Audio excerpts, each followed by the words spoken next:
서울 변두리의 한적한 주택가. 그곳에 30년 동안 비어있는 집이 하나 있었다. 회색빛 벽돌로 지어진 2층 집은 오랫동안 관리되지 않아 잡초가 무성하게 자라고 있었고, 창문은 깨져 있었으며 벽에는 검은 곰팡이가 퍼져 있었다. 사람들은 그 집을 피해 다녔다. 거기 들어가면 안 돼. 아직도 그 아이가 있을지도 몰라. 동네 어른들은 그렇게 말했다. 하지만 정확히 무슨 일이 있었는지 아는 사람은 거의 없었다. 단지 30년 전 그 집에서 한 아이가 실종되었고, 경찰은 결국 단서 하나 찾지 못한 채 사건을 종결했다는 것만 전해졌다. 그러던 어느 날 한 가족이 그 집을 사들였다. 김민석, 그의 아내 정혜진, 그리고 초등학교 5학년인 아들 김준호.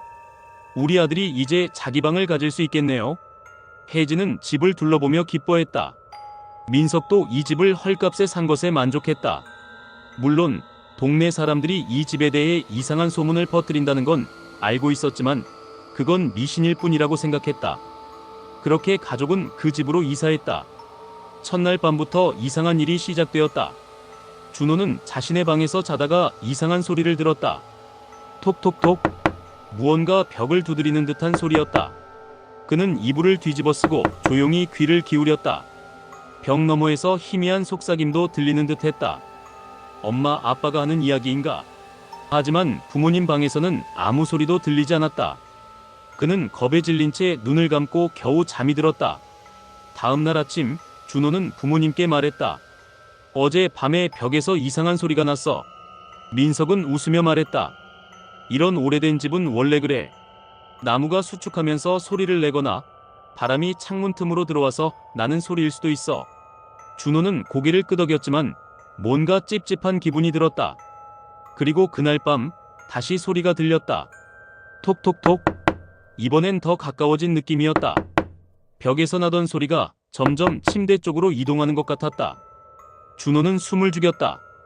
준호야? 그 순간 누군가 그의 이름을 불렀다. 그는 숨이 멎는 듯한 기분이 들었다.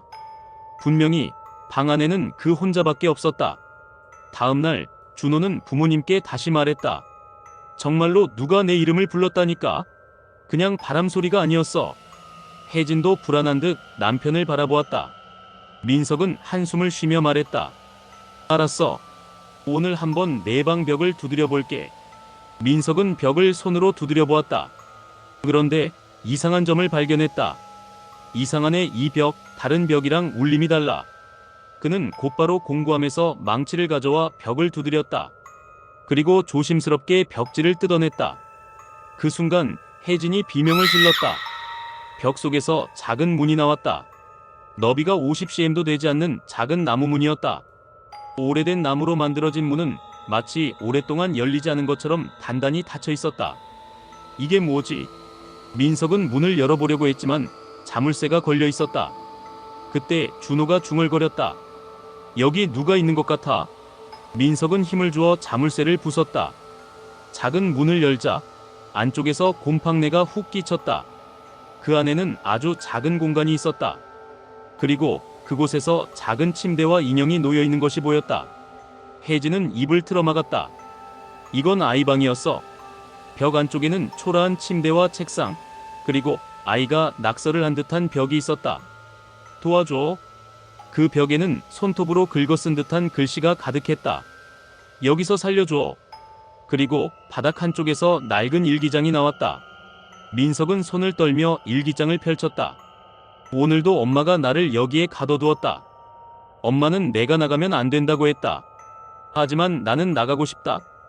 밖에서 친구들이 노는 소리가 들린다. 엄마가 문을 열어줄까? 배가 고프다.